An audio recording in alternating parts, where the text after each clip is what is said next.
자, 4차 산업혁명 기술의 EME 실습 과목 수업 시작하도록 하겠습니다. 우리가 이제 저랑 수업을 한 지가 3주차 지났고 이제 4주차 되는 거죠. 그래서 1, 2, 3주에 걸쳐서 우리가 이제 실습을 했고요. 그런데 1, 2차 수업할 때, 실습 수업할 때는 크게 걱정을 안 했는데 3주차 수업은 우리 인터넷 접속하고 뭐 그런 거 했잖아요. 그게 잘 원활하게 됐는지 모르겠네요. 이게 이제 일방적인 영상 촬영해서 수업을 하게 되면 일방적으로 제가 전달하는 거잖아요. 이게 이제 오프라인 수업 같으면 전달했는데 뭔가 뭐 잘 안 된다거나 뭐 이해를 못 한다거나 그런 피드백을 받아서 또 이제 액션을 달리해서 뭔가 문제 해결을 해갈 수 있는데 현실적으로 이제 그렇게 하기 어려운 수업이다 보니까 원하는 결과를 확인 못한 분도 제법 있지 않을까 싶습니다. 짬날 때 한번 해보시고요. 오늘은 이제 뭐 이론 수업이에요. 그래서 이게 지금 우리 교양 수업이잖아요. 그러다 보니까 어디까지 다룰 것이냐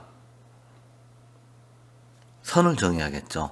그래서 이제 선은 그렇게 깊지 않게 가볍게 그냥 이런저런 얘기 듣는 그런 분위기로 진행을 해볼까 합니다.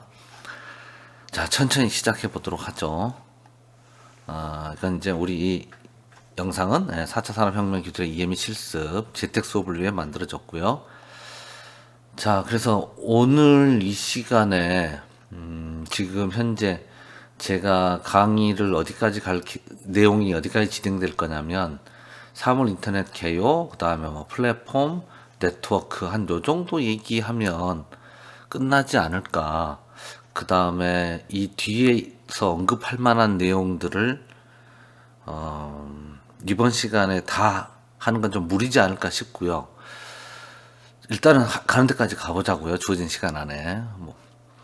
근데 이제 만약에 뭐 얘기거리가 더 있다 그러면 다음 시간에 조금 더 뭐 하면 되니까. 괜찮죠? 자, 천천히 가봅시다. 이 과목을 수강할 때 걱정을 은근히 하신 분도 꽤 있을 거야. 지난번에 내가 이런 표현을 했는지 모르겠는데, 이거 공대 애들이 싹쓸이 하는 거 아니야, 학점을? 그런 약간 고민을 하신 분도 없지 않아 있을 텐데, 아무래도 이제 공대틱한 내용들이 수업 전반에도 다루어졌을 것 같고요. 아무래도 이제 프로그램을 짠다라는 게. 그런데 이 프로그램 짠다라는 건 지금 이 시대, 그 다음에 다가올 시대에는 굉장히 기본 소양이 될 가능성이 크죠. 우리가 자동차 고치는 방법을 알아야 되냐? 그렇지는 않지만, 자동차에 대해서 조금 더 이해를 한다. 기계적인 어떤 동작을 이해한다면 자동차를 잘 운영할 수 있을 텐데, 우리가 이제 이 세상이 이제 변해가고 있는 이 상황 속에서 이런 이론적인 것뿐만 아니라 실제 뭔가를 내가 만들어 보는 경험을 한다라는 게 폭넓은 시야를 갖는다는 것뿐만 아니라 향후 여러분이 어디 가서 어떤 일을 하게 될지 모릅니다. 선생님, 저 공문과인데요. 자, 이런 얘기 했는지 모르겠네. 저희 아버지가요, 수산고등학교, 대충 느낌 오죠. 우리 옛날에는 공업고등학교 그런 게 있었잖아요. 요즘은 아마 명칭이 다들 바뀌었을 텐데, 수산고등학교를 나오셨는데, 그때 수업이 이런 게 있었대요. 해도를 놓고, 그러니까 지도죠, 일종의. 삼각자 두 개를 가지고 배를 이 섬에서 저 섬까지 이동하기 위해서 어떻게 해야 된다라는 걸 다루는 수업이 있었던 모양이에요. 그런 얘기를 저한테 해주셨는데, 그러면서 그때 이제, 야, 내가 뭐, 학교 졸업하고 배 탈 것도 아닌데, 야, 이런 거 왜 배우냐? 길동아, 나가자! 해가지고 땡땡이를 쳤다! 땡땡이란 말 요즘도 쓰는 말인가요? 이게 수업 중간에 도망갔다는 얘기예요. 그런데 저희 아버지가 30대 중반에 배 하셨어요. 자, 아무튼 이제 비유가 맞는지 모르겠는데 우리가 세상을 살면서 어떤 일을 하게 될지 모릅니다. 전혀 상상하지 못했던 그러한 삶을 여러분이 5년 후에 10년 후에 살게 될 수 있고요. 그리고 또 이런 거와 이런 사물 인터넷 공대틱한 것과 직간접적인 일을 하게 될 수도 있습니다. 꼭 설령 아니더라도 이제 교양이니까 교양 차원에서 살펴보도록 하죠. 자, 인터넷의 개념 및 등장 배경. 자, 제가 나름 PPT 전혀 없이 말로만 떠들 수 없으니까 이제 이런 PPT를 만들긴 만들었는데, 이 PPT는 어디선가 제가 이제 참고한 거를 옮겨온 겁니다. 그래서 인터넷 뒤지다 보면 똑같은 내용이 있을 수 있는데, 이 글은 나중에 한가할 때 한번 읽어보시고요. 제가 얘기하는 거 위주로 이제 들으시면 될 것 같아요. 자, 사물 인터넷이란 용어의 시작. 이게 뭐가 중요한가? 예. 그런데 아무튼 1999년도 뭐 MIT 공과대학 어쩌고 저쩌고 어떤 사람이 이런 이제 말을 쓰기 시작했다. 그래서 센서를 일상생활에서 사용하는 사물에 뭐야 이거? 센서를 일상생활에 사용하는 사물에 말이 좀 이상하네. 미안해요. 예. 하여튼 어떤 사물들이 인터넷에 붙어서 뭔가 새로운 작업들을 하지 않겠어? 그러면서 사물 인터넷이라는 이제 용어를 쓰기 시작했다는 건데, 사물 인터넷의 개념은 이렇습니다. 우리가 인터넷이 뭔지를 알잖아요. 쓰고 있으니까. 그냥 여러분이 인터넷이 뭐냐 설명해봐라 그러면 설명하기가 조금 어려울지는 모르지만, 뭐 나름의 블라블라 얘기할 게 있죠. 맞아요. 그게 인터넷입니다. 그 인터넷에 특히 과거에는 컴퓨터만 붙었지. 사실 그러려고 만들었어요. 인터넷이라는 걸. 그런데 어느 순간 우리가 인터넷에 네트워크는 종류가 많습니다. 네트워크가 뭔데? 어떤 장치들이 데이터를 주고받는 어떤 시스템을 네트워크라고 그러잖아요. 그런 네트워크 중에 하나가 이제 인터넷이라고 있는데, 우리는 인터넷이라는 네트워크를 많이 쓰죠. 그런데 과거에는 컴퓨터들을 연결을 했고 그런 목적으로 발전시켜 왔어요. 그런데 어느 순간 생각해 보니까 컴퓨터뿐만 아니라 여러 가지 장치들이 인터넷에 붙어서 여러 가지 재미난 일들을 해보면 좋겠다라는 생각까지 확대된 거지. 그러면서 여러 가지 장치들, 그걸 이제 이쪽에 사물이라는 용어는 굉장히 광범위한 의미를 갖고 있잖아요. 그래서 그러한 사물들을, 어떤 장치들을 인터넷에 연결해서 뭔가 재미나는 걸 해보자. 그런 취지에서 이제 생겨난 개념이 사물 인터넷이죠. 밑에 그림은 이제 뭘 얘기하고 싶은 거냐면, 이 그림이 사실 제가 설명하고자 하는 걸 정확하게 표현하고 있지는 못한데, 자요, 사물 인터넷, 우리 약자로 IoT라고 그러잖아요. 인터넷 오브 싱 해가지고, 이 사물 인터넷이 정말 뭔가 멋있어지려면 여러 가지 기술적인 발전도 있어야 될 거예요. 우리 뭐 클라우드 그러면 요즘은 의미가 조금 바뀌었는데, 초창기 때 클라우드 하면 우리 네이버 엔드라이브 같이 스토리지 개념이었어요. 그런데 지금은 이제 다양한 서비스를 하는 걸 이제 클라우드라고도 또 표현하는데, 또 그런 서비스, 그 다음에 클라우드를 이용한 서비스, 그 다음에 또 우리 앞 수업에서 빅데이터 관련된 얘기를 들으셨을 텐데, 그런 수많은 정보들, 이런 것들을 가지고 기술과 어떤 데이터를 가지고 포커스는 서비스입니다.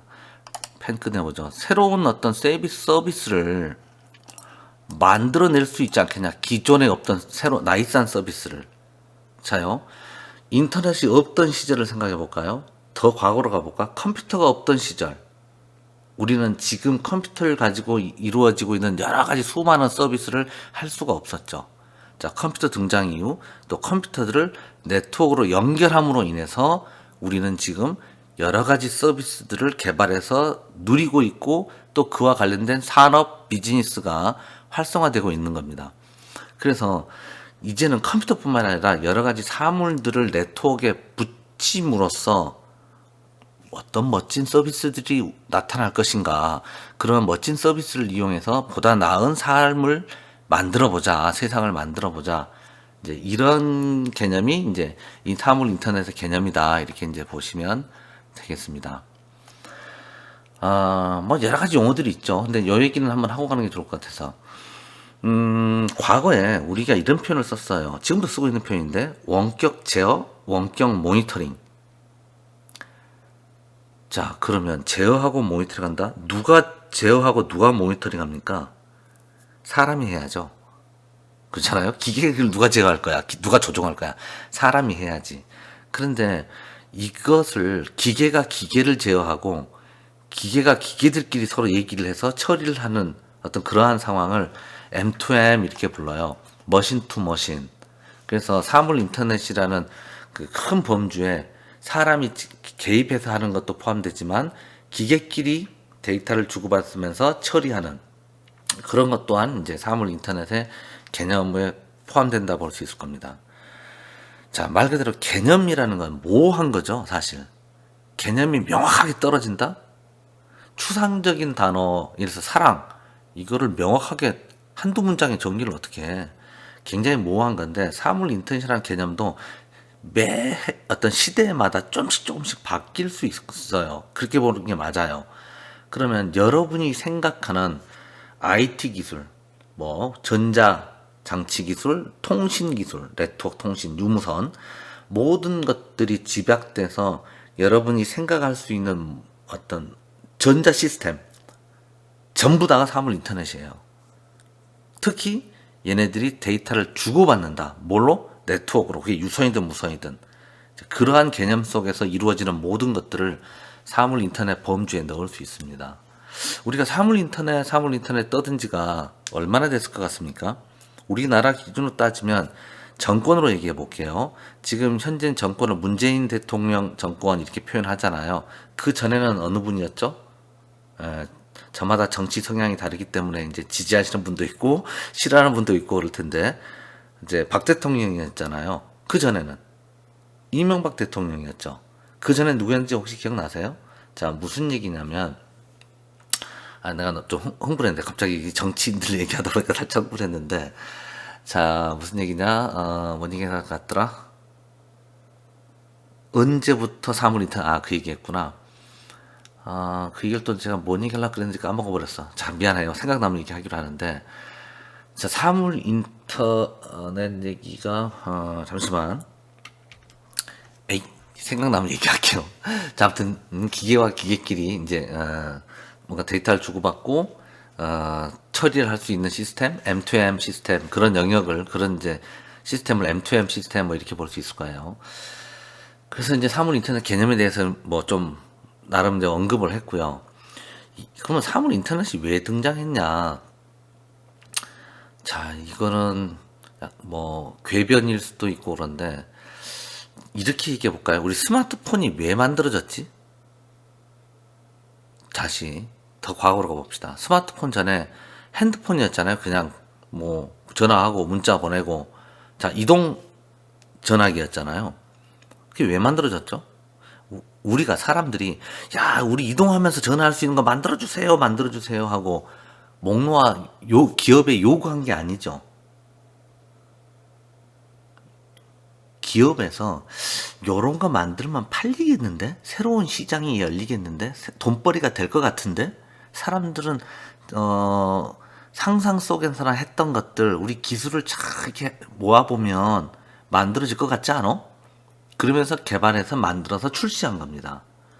자, 사물 인터넷을 이제 이게 왜 등장했냐 그러면 사람들이 모든 장치들이 인터넷에 붙어서 뭔가 멋진 것을 해봤으면 좋겠다는 생각을 일부에서는 했을 거고요. 몇몇 사람들은 또 그냥 막연하게 미래에 그런 세상이 오겠지 정도 생각을 했을 텐데 이런 업체들에서 뭐 기업체들에서 우리 그런 거 새로운 시장으로 새로운 먹거리로 한번 만들어 보자 뛰어들기 시작하는 거죠. 왜? 기존 사업이 한계에 온 거죠. 자, 여기 보면 경제적 측면에서 사물 인터넷 활성화 요인 해놨는데 이동통신사 우리 KT나 SKT 뭐 이런 데서 이제 핸드폰 비즈니스 했잖아요. 그러면서 어떤 사람이 이렇게 평가했어. 이제 시장이 포화가 맞잖아. 지금 더 이상 새로운 신규 고객이 있나? LG에 있다가 SK 이제 LG에 있다가 SK로 넘어가고 SK에 있다가 KT로 넘어가고 뭐 서로 요 정도 분위기지 갑자기 시장이 2배, 3배 커지지 않잖아요.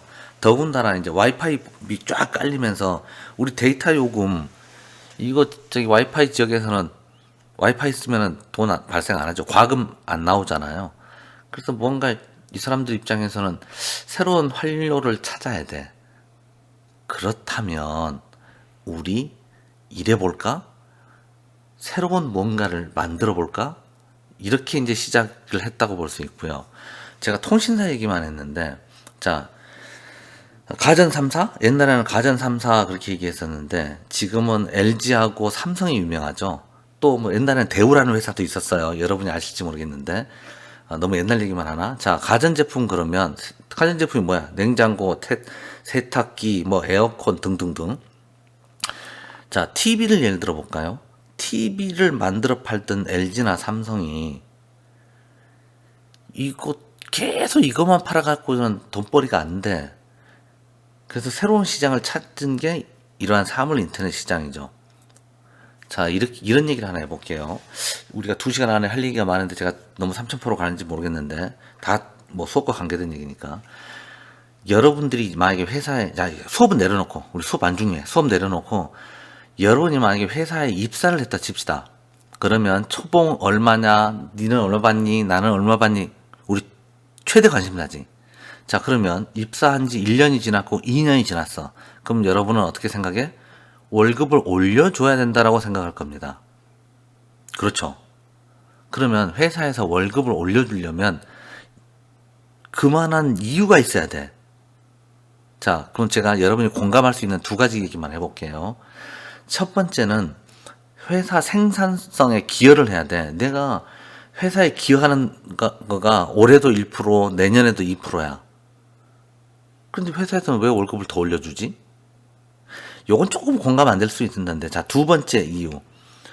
회사의 매출이 예를 들어서 100원이라 그럽시다. 총 매출이 100원이야. 그 매출 가지고 원가 빼고, 그래서 30원이 마진으로 남았어. 그거 갖고 이제 월급도 주고 뭐 회사 돌려야 되잖아요. 그런데 올해도 30원이 남고, 내년에도 30원 벌었고, 내후년에도 30원 벌었어. 그런데 근무하는 인원은 똑같아. 그런데 이 급여를 올려줘야 된다고? 올려줄 돈이 없잖아. 매년 똑같이 30원씩 밖에 안 남았는데. 그러면 회사는 어떻게 해야 돼요? 계속 수익을 늘려가야 직원들 급여를 올려줄 수 있는 거죠. 자, 도움이 되는 말이었는지 모르겠는데, 기업의 생리상 계속 수익을 창출하는 거죠. 예. 그래서 이제 뭐 조금 재미없는 표현일 수도 있지만, 사물 인터넷 등장 배경은 경제 논리라고 봐야죠. 경제 논리. 그래서 어떻게 하면 비즈니스가 될 것인가, 우리가 갖고 있는 이 IT 기술을 잘 버물려서 이런 걸 만든다면 새로운 시장이 생성이 될 것이다. 이런 시장에서 멋있는 서비스를 내놓는다면 그 산업이 형성이 된다. 이렇게 접근을 했다라고 보면 맞을 겁니다. 그래서 이제 그렇게 그 사물 인터넷을 구성하려면 여러 가지 이제 기술적 요소도 받쳐줘야 되잖아요. 그래서 뭐 여러 가지 기술적으로 받쳐줘야 될 텐데, 이런 거는 뭐 제가 몇 가지 써놨는데, 여기서 한 가지만 봅시다. 2가지 볼까? 가격은 싸야 될 거예요. 그건 뭐 당연히 무르나 마나 한 얘기지. 그런데 저전력화에 대한 얘기를 해봅시다. 우리가 지금 스마트폰이 휴대용 전자장비잖아요. 이거 새 거 사면 새 거일 때 100% 충전하면 얼마나 가나? 쓰기 나름인데, 예를 들어서 한 이틀 간다 칠까요? 그런데 오래 쓰다 보면 이거 그렇게 오래 못 가죠. 배터리가 그만큼 이제 노후화돼서 충전을 많이 하고 자기가 갖고 있는 어떤 전기 에너지가 줄어들 수도 있을 텐데, 이걸 오래 쓰게 하려면, 한번 충전해서 오래 쓰게 하려면 전력 소모를 줄여야죠. 예, 전력이라는 용어도 어려울지 모르겠는데, 전기 소모되는 양을 전력이라고 합시다. 그러면 이런 장치들이 만들어지려면, 특히 휴대용 장치들이 만들어지려면 전력을 조금 소모해도 원하는 동작을 할 수 있는 것들을 만들어야겠죠. 또 지나치게 크면 우리 휴대한다는 관점에서 보면 곤란할 거고, 그래서 이제 이 외에도 여러 가지 기술적인 요소들이 같이 성장을 하면서, 예전에는 하기 어려웠던 아이디어는 있는데 그걸 기술적으로 구현을 하기가 어려워. 근데 지금은 이제 그런 것들이 많이 발전해서 우리가 머릿속으로 그리고 있는 사물 인터넷이라는 거를 만들 수 있겠구나라고 사람들이 이제 판단을 해서 조금씩 사물 인터넷 세상을 만들어가고 있는 거죠. 사물 인터넷을 통한 서비스. 자, 여기 보면요. 어떤 장치가 네트워크에 연결돼 있다. 그 자체만으로는 큰 의미가 없다. 연결돼 있으면 어쩌라고. 데이터 주고받는데 어쩌라고. 그 상황을 이용해서 어떤 유용한 서비스가 나와야 되는 거죠.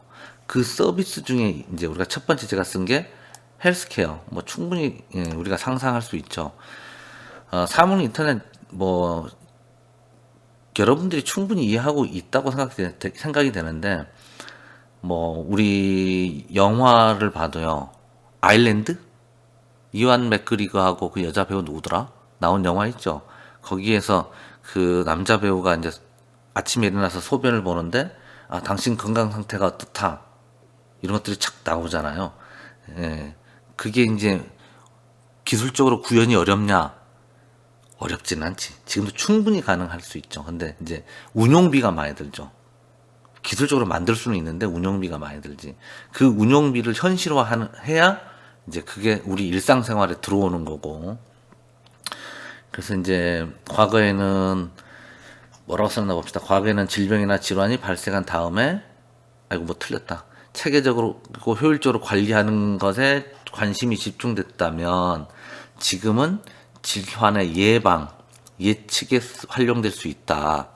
자, 이거 헬스케어뿐만 아니라요. 요런 얘기를 한번 해볼게요. 자, 우리는 인천 남동공단? 아무튼 큰 공장 시스템 그런 데 안 가봤잖아요. 대부분이 그러셨잖아요. 그런데 이런 말은 들어봤어요? 생산 라인이 쫙 돌아, 이제. 막 재료가 들어가고.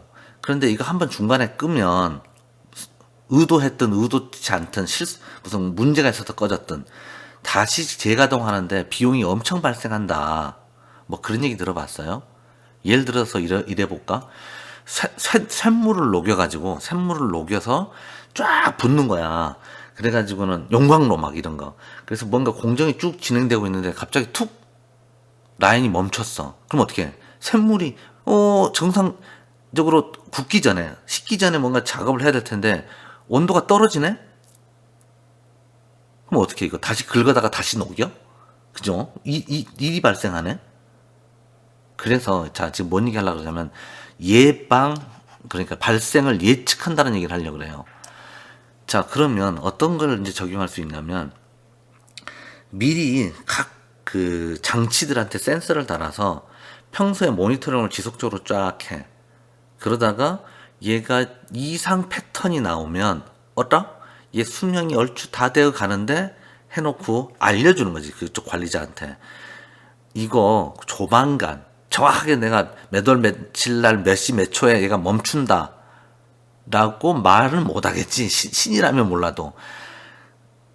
이거 점점 이 작동 품질이 떨어지고 있다. 교체 주기가 됐다라는 걸 알려줘야, 언제 한번 이제 공정이 끝났을 때, 야, 무슨 모터, A 모터, B 모터, C 모터 새 걸로 교체. 그 작업을 하고 또 들어가는 거겠죠. 그래서 이제 우리가 사물 인터넷이라는 사물 인터넷이라는 시스템을 이용해서 어떤 센서들로부터 여기서 헬스케어는 사람이지. 사람의 어떤 상태, 시스템의 상태를 파악해서, 이거 뭔가, 사람으로 따지면, 혈당이 높고, 그 다음에 뭔 수치가 높아. 당신이 이러다가 몸 병 걸릴 가능성이 있어. 자, 병원 오셔야 돼. 뭐 이런 거. 그래서 이제 이런 것들이, 우리 한 응용 분야라고 볼 수 있겠죠. 또 뭐 스마트홈? 이 스마트홈이라는 용어는 참 이게 역사와 전통이 오래된 그 어떤 흐름이 있는데, 제가 여러분 나이보다 더 어렸을 때, 제가 10대일 때는 미래 사회의 핵심은 뭐였냐면 자동화였습니다. 제가 어렸을 때. 그러다가 인터넷이 한참 보급되면서 네트워킹 쪽으로 얘기가 갔어요. 그러다가 지금은 이제 스마트홈, 사물 인터넷 스마트홈인데, 사실 자동화와 이쪽은 개념이 조금 다르다고 봐야 되는데, 결국 넓은 의미에서 보면 스마트홈은 자동으로 뭔가가 돼야죠. 그 다음에 자동으로 되려면 자동으로 켜지고 꺼지고 자동으로 강약을 조정하려 그러면 데이터를 긁어 모으는 네트워킹이 돼야 되죠. 센싱한 정보를 가져와야 되죠. 그래서 시대에 따라서 어떻게 보면 용어가 좀씩 바뀌었지만 추구하는 컨셉은 이제 같다 이렇게 볼 수 있는 거죠. 그래서 이제 스마트 홈 영역에서도 우리가 이제 여러 가지 것들을 이제 생각해 볼 수 있는데, 이런 생각 하나 해봅시다. 지금은 과거와 많이 변하긴 했는데, 자, 우리 이것도 한 1, 2년 전 광고 같은데 LG에서 이런 광고 했죠. 막 집안이 어질러졌어. 뭐야 이거 하고 뭐 집에 있는 카메라를 쫙 돌려봤더니 개가 뛰어다니고 막 이런 거. 제가 참 표현 못하네. 그럼 뭐 제가 무슨 광고 얘기하는지 알겠죠? 그런 광고 집에 지금 쓰고 있으신 분? 있어요? 저는 쓸 생각 쓰지도 않고요. 앞으로 향후 몇 년 동안 쓸 생각도 없긴 한데. 자, 좋습니다. 자, 스마트 홈 얘기를 하고 있는데, 스마트 홈 서비스가 지금 어느 정도 현실적으로 보급이 조금씩은 되고 있을 건데 확은 안 됐어. 많이들 쓰고 있지는 않아. 확산을 막고 있는 장애가 있죠. 요 얘기 잠깐 해보죠. 자, 왜 확산이 안 될까? 우리가 지금 사물 인터넷 좋을 거라고 지금 상상하잖아. 야, 이런 것들 내가 상상하는 것들이 된단 말이야? 그럼 좋다라는 건 알겠어. 근데 왜 이게 그 중에 하나, 스마트홈, 사물 인터넷 어떤 시스템의 한 부분, 스마트홈이 왜 확산이 이렇게 빨리 안 되냐? 첫 번째, 비싸요. 아줌마 이거 얼마예요? 비싸요. 네, 비쌉니다.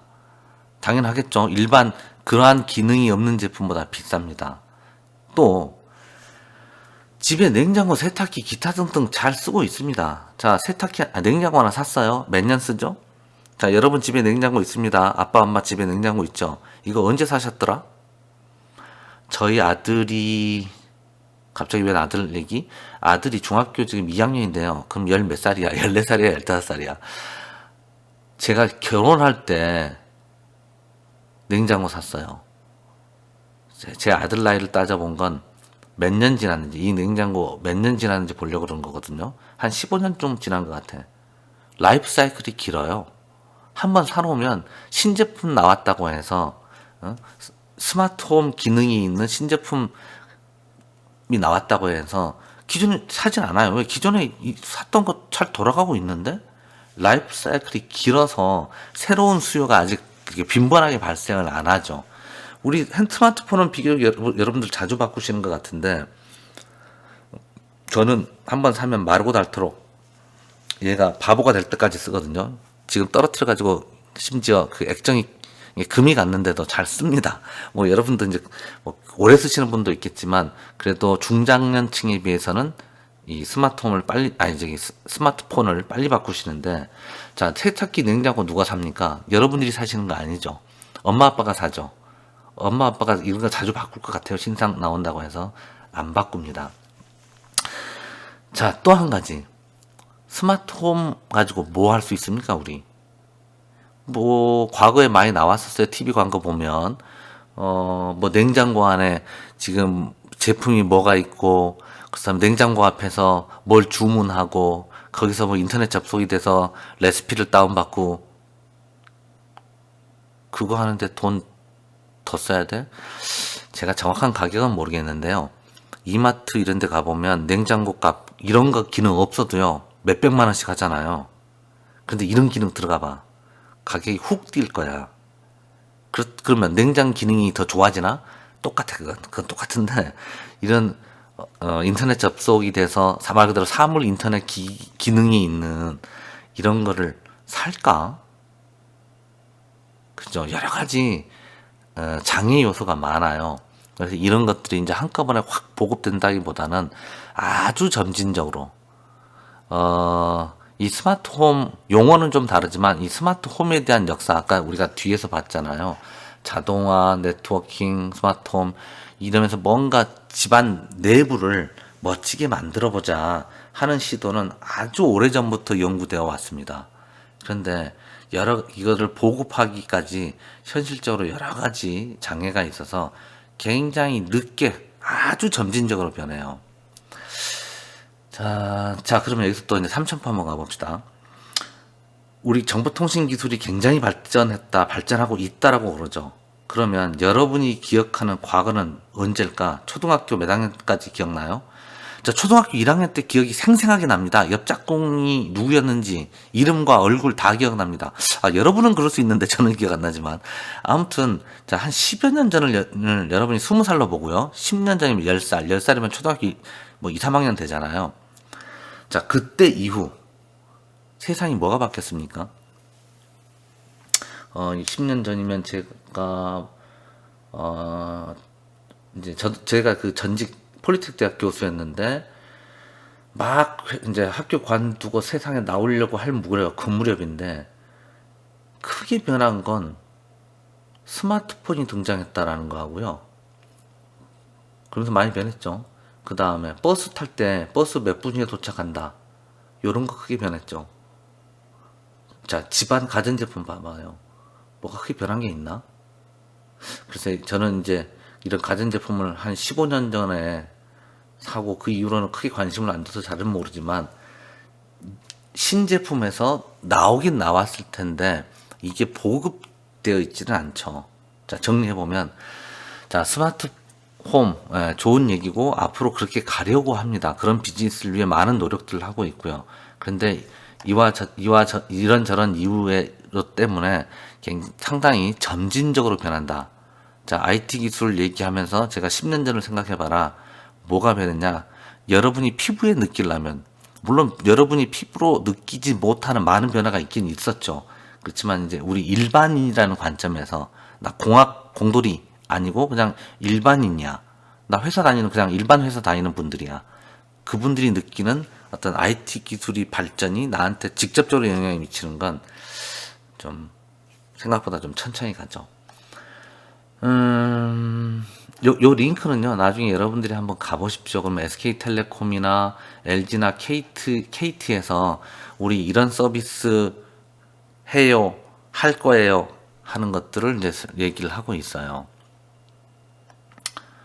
자, 또 우리 이제 이 사물 인터넷 그러면 스마트 시티 이제 이런 걸 생각할 수 있는데 이것도 뭐 간단하게 보고 가죠. 그래서 어떤 뭐라 그럴까 뭐 전력 문제, 스마트 그리드는 이제 전력 문제고요. 우리가 사실 크게 관심 안 갖잖아요. 근데 이제 이 도시가 안고 있는 여러 가지 어떤 교통이라든지 이런 것들을 IT 기술을 이용해서 좀 좋게 만들어 보자. 좀 전에 제가 예를 들었던 몇 분 후에 버스 와요. 뭐 빈자리 몇 개예요. 요게 이제 스마트 시티의 첫 발을 내딛었다. 첫 발이라 그런가 그런가? 아무튼 시작이 된 거죠. 그래서 이제 제가 이런 표현을 좀 전에 이런 표현을 썼죠. 뭔가 이런 기술이 우리 생활을 바꾸려면 시간이 한참 걸릴 거다라는 논조로 말씀을 드렸는데 아닌 경우도 있어. 갑자기 바꿔놓는 경우도 있죠. 그 얘가 스마트폰이죠. 그죠? 여러분이 처음부터 여러분은 태어나자마자 스마트폰을 쓰셨을 것 같은데 이 스마트폰이 여러 가지 생활을 이제 일순간에 이제 바꿔놓는 이제 그런 것도 있을 수는 있습니다. 그래서 뭐 도시에서도 이런 이제 변화를 가져와 보자 이런 노력도 있고요. 그다음에 뭐 물류 유통 마케팅, 야, 여기 조금 해볼까요? 마케팅 얘기를 해보죠. 예전에 제가 했던 일 중에 하나가, 물론 이제 그게 그 정식 프로젝트가 돼서 실제 진행은 안 됐는데, 이런 게 있었어요. 이제 이게 넘어가고 해서 제가 이제 나중에 들은 얘기인데, 우리 어디더라? 춘천 가다 보면은, 남이섬에서 이런 시도를 했다 그러더라고. 근데 실질, 제가 정확하진 않아요. 들은 얘기라. 무슨 헤드셋을 빌려줘. 외국 관광객 같은 사람들한테. 헤드셋을 빌려주고, 그 헤드셋을 쓰고 가면, 이제 지날 때마다, 어떤 특정 지역을 지날 때마다, 여기에 대한 안내 멘트가 자동으로 나오는 거지. 옛날에는 이제, 사람이 안내해주는 사람이 가면서, 자, 여기는 뭐고요 여기는 뭐고요 이제 할 거 하죠. 블라블라블라블라블라, 이렇게. 그러면서 이제 단순히 그런 기능만 하는 게 아니고, 이쪽에서 무슨 이제 이벤트, 뭐가 있을까? 무슨 경품 이벤트를 한다거나 그러면 그런 안내 방송들이 나가게. 그래서 위치 기반의 어떤 서비스를 하자. 이제 그런 시도가 아마 꽤 오래전이에요. 한 20년도 된 것 같아. 그렇지. 예, 한 20년 전? 그때 이제 막 그런 시스템 개발하고 막 그랬었거든요. 제가 이제 마케팅 얘기한다 그랬는데, 자, 예를 들어서 저는 이제 그 백화점을 잘 안 가는 편인데, 주로 가면 이마트를 가죠. 아무튼 이제 어디 갔어요. 근데 저는 그 어느 이마트에 가면 낚시용품 파는 데가 있는데, 보통 이마트 가면 이제 장을 보거나 아니면 어쩌다가 낚시가 취미라 낚시용품 가게에 가서 뭐 이것저것을 삽니다. 그러면 내가 구매 패턴이 있잖아. 자, 그 패턴, 자, 빅데이터로 넘어가죠. 빅데이터에서 빅이라는 말이 부담스러우면 빼요. 그냥 데이터를 분석하면 어느 정도 제 소비 패턴이 나올 거야. 그 소비 패턴을 A그룹이라고 하자고. 낚시용품에 관심 있는 그룹. 근데 제가 이마트 가서 예를 들어서 옷은 잘 안 산다고 하자고 봅시다. 남자들 잘 옷 안 타잖아요. 나만 그런가? 예. 자, 그러면 그런 성향을 가진 사람이 있어. 그걸 A그룹으로 묶어. 그래 놓고 A그룹이 좋아할 만한 광고 문구만 쏴주는 거지. 그러면 또 시도 때도 없이 광고를 쏘면 우리 보나? 안 보잖아요. 우리 핸드폰으로 뭐 쓸데없는 광고, 하여튼 광고성 문자가 오면 안 보잖아. 그러면 이렇게 해보자고. 내가 이마트에 왔어.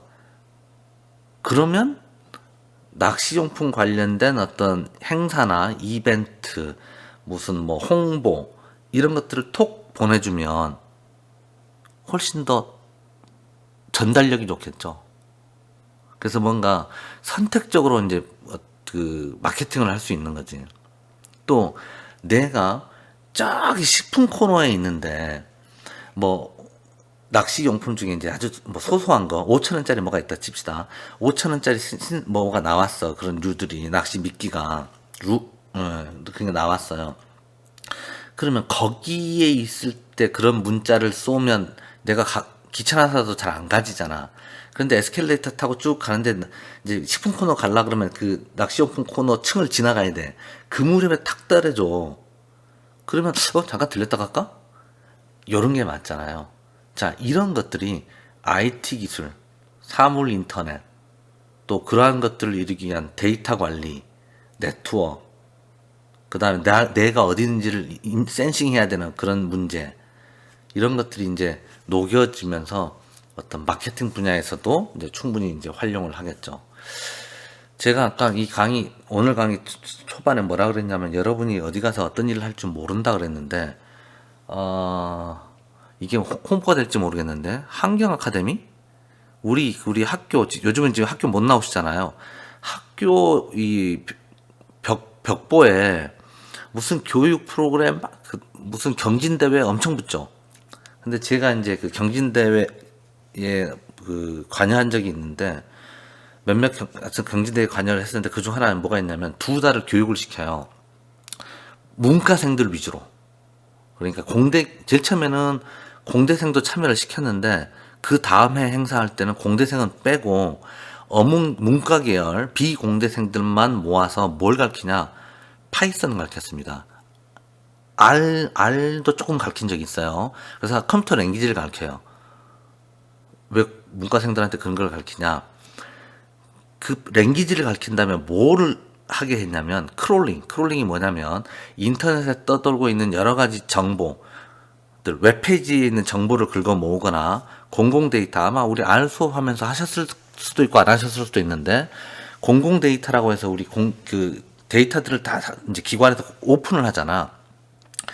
예를 들어서, 네이버 같은 경우도 그 네이버가 관리하는 그 서버에 있는 정보들을 쭉 취합할 수 있는 기능을 일반 유저가 쓸 수 있도록 허용을 하는데, 그런 기능을 활용해서 프로그램을 짜서 그런 걸 모아서 마케팅 기획안? 이게 제일 맞겠네. 어떤 친구들은 그렇게 하랬더니 이제 사업 계획서를 쓰는 친구도 있었는데, 성격이 사업 계획서 로 분류될 만한, 그래서 그런 마케팅 기획을 할 때 시장 동향, 시장 분석해야 될 거 아니야. 그죠? 여러분이 기획부서로 갔어. 마켓도, 기획도 여러 분야가 있을 거 아니에요. 하여튼 마케팅 파트로 갔어. 그러면 이제 요즘은 그런 것들도 하죠. 그래서 이제 아무튼 뭐 이것저것 배워야 되는 게 많은 세상이라, 여러분도 이제 이 사물 아직 4차 산업혁명 기술 이해 및 실습이라는 과목을 지금 수강하고 계신 거잖아요. 자, 다시 이제 마케팅 얘기 하다가 갔는데, 마케팅, 다 IT 관련 기술 가지고 여러 가지 또 시도들을 하고 있다. 또 우리는 문과라서 그런가 몰라도 돼요? 아니에요. 좀 전에 예를 들었잖아요. 그런 것들, 어느 정도 이제 아시면 좋죠. 제가 그때 교육하면서 이런 얘기 했어요. 여러분들이 직접 프로그램을 짜서 그러한 데이터를 긁어 모아서 마케팅 기획서를 쓴다. 마케팅 기획서를 쓸 수는 있는데, 그러한 데이터를 긁어 모으는 작업을 여러분이 직접 하기보다는 그런 부서가, 그런 거를 해주는 사람이 따로 있을 수 있다. 큰 기업은 그래, 큰 기업은. 그러면 이제, 예를 들어서 LG, 뭐 이런 대기업이라고 해봅시다. 그러면 당연히 마케팅 부서 내 그런 걸 크롤링이라든지 뭐 그런 것들을 할 수 있는, 둘 다 소양을 갖는 사람을 뽑거나, 안 되면 전문적으로 그것만 해주는 사람이 따로 있겠죠. 그래서 데이터만 받아와서 그 데이터를 보고 마케팅 기획서를 쓰는, 이제 그렇게 갈 수도 있고. 근데 이제 우리 중견기업 내지는 좀 내려가면 혼자 다 해야 되거든, 이것저것. 자, 또 다음 얘기 가봅시다. 스마트 금융, 하여튼 이거는 이제 뭐 패스하기로 하고요. 뭐 여러 분야가 있죠. 자, 그러면서 이제 또 하나, 응용 분야, 사물 인터넷 응용 분야, 스마트 팩토리. 요게 핫이시죠. 스마트 공장 또는 스마트팜. 근데 스마트팜은 왜 스마트 팩토리에 비해서 별로 거론이 안 되냐? 시장 규모가 작잖아요. 그러니까 이제 그만큼 관심이 적은 거지. 우리 인더스트리 4.0, 4차 산업혁명 뭐 그런 얘기 많이 들어보셨을 텐데, 인더스트리 4.0은 이제 독일에서 생산성을 좀 높여보자. IT 기술을 공장 현장에 쫙 녹여내서 조금 더 생산성을 높여보자. 이제 이렇게 시작된 거죠. 우리가 1차 산업혁명? 이건 이제 우리 중고등학교 때, 제 중고등학교 다닐 때는 이런 얘기가 있었는데, 여러분은 어떤지 모르겠는데, 증기기관으로 이제 동력 만들어가지고, 뭔가 만들기 시작한 북적 어떤 공장이라는 개념이 이제 나왔다고 봐야죠. 그러다가 이제 2차 산업혁명은 전기 에너지 기반으로 대량 생산 시스템 만든 거. 그 다음에 3차 산업혁명은 이제 기존, 사실 지금도 우리가요, 지금 현재 오늘 기점으로 우리가 그럼 3차 산업혁명 시기에 살고 있느냐, 4차 산업혁명 시기에 살고 있느냐를 딱 이렇게 양분할 수 없지. 오늘까지는 3차 혁명 시기고 내일부터 4차 혁명 시기다, 이렇게 이제 딱 나눌 수는 없는데, 4차 산업혁명 시기라고 했을 때는 이제 기존의 컴퓨터, 인터넷 요 기반을 가지고 돌아갔던 시스템까지를, 그 시기까지를 이제 3차 산업혁명 시기로 보는 거고, 그 다음에 우리가 이제 앞으로 발전해 나가는, 조금 더 발전시켜 나가기 위한 목표치가 이제 4차 산업혁명이 되는 거죠. 그러면 여기로 넘어가기 위해서 이제 필요한 것들, 뭐 기술적인 요소 뿐만 아니라 이제 사람들의 어떤 인식, 사회적인 인프라, 기타 등등 새로운 서비스 등장, 또 그러한 서비스를 구현하기 위한 기술력, 그러한 서비스들에 대한 사람들의 어떤 친숙함. 자, 요런 극단적인 예인데, 저희 아버지는 할아버지거든요, 여러분 입장에서 봤을 때. 근데 저희 아버지는 인터넷으로 게시판에 글도 쓰시고 지금 70 넘으셨는데, 어느 정도 인터넷을 쓰시는 분이에요. 그런데 한 80 넘으신 할아버지한테 스마트폰이 어떻고 뭐 사물 인터넷이 어떻고 그런 세상 얘기하면 그게 피부에 잘 안 와 닿겠죠. 그래서 이제 사람들, 유저들의 어떤 분포가 이런 시스템에 대한 이해를 갖고 있는 어떤 사용자 층이 이제 늘어나야 되는 그러한 것도 이제 좀씩 요구가 되죠. 자, 그래서 이제 사물 인터넷을 가지고 스마트 팩토링을 해보자. 왜? 생산성 높이고 또 양질의 물건을 만들자. 스마트 팩토링 관점에서는 그렇죠. 그런데 이제 여기서 또 삼천포로 한번 가봅시다. 스마트 팩토링이라는 건 공장 시스템을 바꾸는 거죠. IT 기술을 넣어서. 목표는 좋자고. 자, 그러면 좋다라는 관점이 제가 생산성이 높아진다 그랬는데 생산성이 높아지면 누가 좋아? 사장이 좋아? 직원이 좋아? 자, 사장 입장에서 생산성이 높아지면 한마디로 적은 돈이 들어가서 많은 상품이 나오는 거잖아요. 그럼 사장은 좋아. 그러면 그거를 또 직원들한테 분배할 수도 있어. 물론 그게 어느 정도 순환이 돼야겠죠. 그런데 이렇게 생각해볼까? 직원이 편리해졌어. 스마트 팩토링 함으로써 어떤 직원이 옛날에는 막 걸어가서 손으로 적고 뭐 손으로 돌리고 했던 게 자동으로 착착 돌아가고 컴퓨터에 데이터가 자동으로 모이고 분석 결과가 막 쫙 그래프로 나오고 이런 게 자동으로 되고 굉장히 이 시스템이 똑똑해졌어. 그러면 직원 입장에서는 편리하겠죠. 그러면 사장은 야, 돈 들여서 직원 편리하려고 이 돈 들였어? 아니거든. 마진이 더 남아야 되잖아요.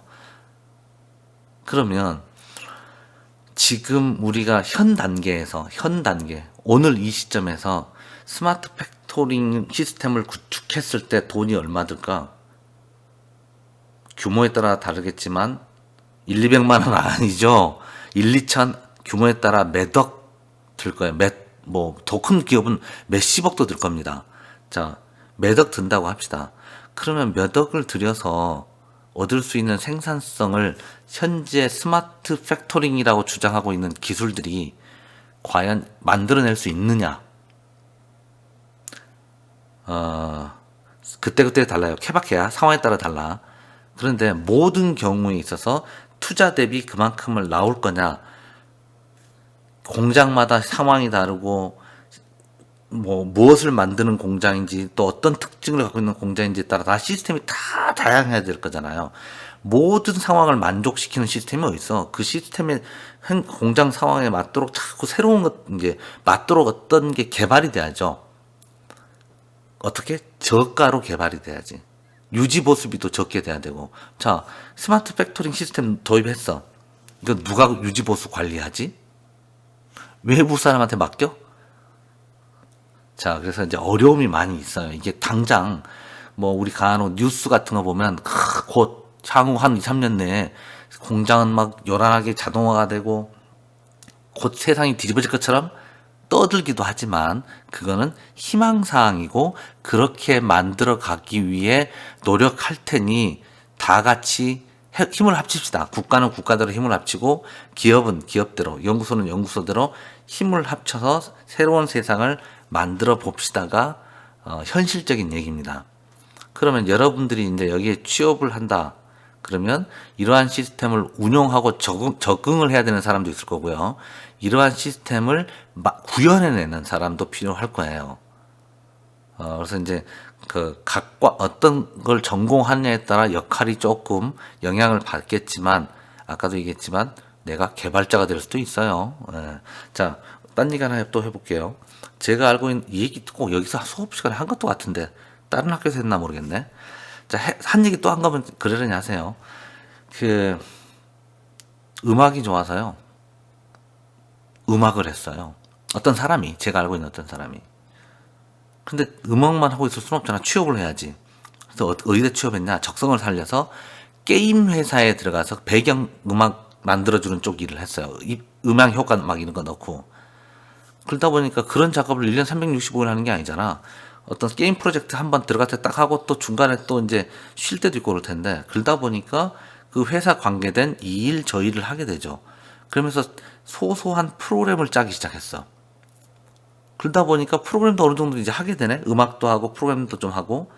그러다 보니까 이 사람이 나중에는 뭘 하냐, 할 때 저를 만났냐면, 카메라, 원격에서 카메라를 조종해서 카메라 머리가 이렇게 좌우 상하 이렇게 돌아가도록 하는 시스템. 카메라는 사오는데, 카메라에서 찍은 영상을 무선으로 쏘는 장치는 사오는데, 이거 머리 돌리는 시스템을 외산 걸 사다가 썼더니 너무 비싼 거야. 그래서 내가 이거 개발해 보다고 했더니, 개발해봐 해가지고 덜커덩 돈을 받았네. 그래서 당시 저를 예전에 만났을 때 그런 걸 하고 있더라고. 자요, 이 사람 음악 했었어요.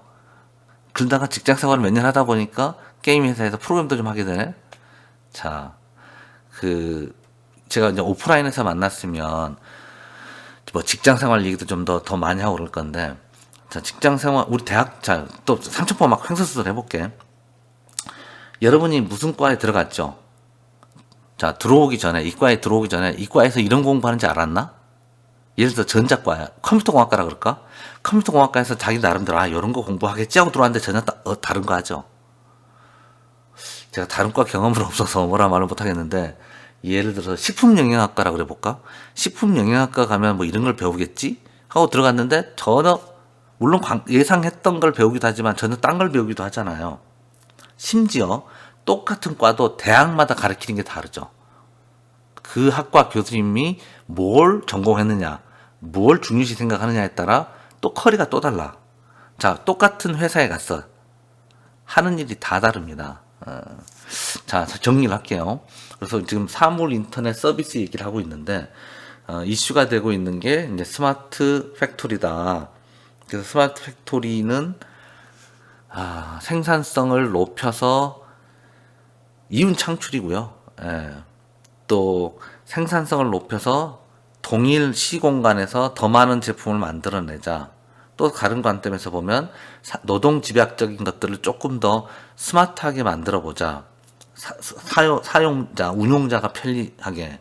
그래서 아무튼 좋게 만들어 보자는 취지인데, 이게 이제 단방에 하루아침에 번쩍 하는 게 아니라 여러 가지 시도를 가지고 접근을 해가고 있는 거다.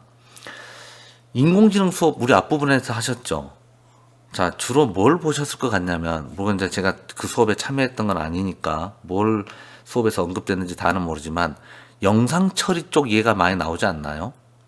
자, 인공지능이라는 새로운 학문이, 새로운 건 아니고 옛날부터 있었는데 최근 들어서 각광받고 있는 이 학문을 가지고 몇 가지 재미를 봤습니다. 영상 처리 쪽, 그다음 몇몇 분야에서. 그러면 이걸 가지고 향후 더 뭘 어떻게 해볼까를 지금 연구해 가는 단계예요. 자, 스마트 공장도 지금 조금씩 목표를 향해 변해 가고 있는 단계다. 이렇게 생각하시면 될 것 같아요. 요 그림은 멋있어 보여서 갖다 붙였는데요. 단순히 멋있어 보였기 때문만은 아니고, 여기서도 이제 몇 가지 얘기를 해볼까 합니다. 자, 요런 용어, as is, to be, 좀 낯설죠. 이거 현재, 좀 미래 이렇게 보시면 돼요. 자, 뭐냐면 이건 이제 스마트 공장 단계에 되어 있는데 용어들이 다 암호야. 예. 아는 말, 센서, 모터, 발부? 메타? 다 모르는 말이야. 예, 상관없습니다. 여기는 그래도 아는 게 있다. 블루투스, 와이파이, LTE, 이더넷? 이건 좀 어렵네. 직비, 필드버스. 아이고, 이 말도 어렵네. 자, 보면 무슨 얘기냐면, 자, 우리가 이번 수업 시간에 다룬 주제가, 그러니까 이번 과제란다. 이 과목에서 다룬 주제가 네 가지죠. 자, 써봅시다. 펜. 제가 순서는 잘 기억이 안 나고요. 인공지능 아이고, 자꾸 펜이. 인공지능 하셨을 거고요. 인공지능. 아이고, AI라고 쓸걸. 이 같은 인공지능. 그 다음에 뭐 했습니까? 빅데이터 했죠. 빅데이터 그 다음에 지금 저랑은 뭐 하고 있어요? IoT 하고 있죠. 사물 인터넷. 이게 좋아요. 그 다음에 또 하나 남은 게 뭐 있어요? 블록체인 있죠. 자, 요 네 가지 얘기 중에 요 세 가지만 일단 한 덩어리로 묶어 볼게요. 과거에는요, 자, 센서는 데이터 수집 장치죠. 자, 이게 공장이야, 공장. 그 다음에 모터는 제어 장치죠. 그러니까 소울은 솔레노이드 이걸 약자로 쓰시지 않았나 싶은데, 밸브는 열었다 닫았다.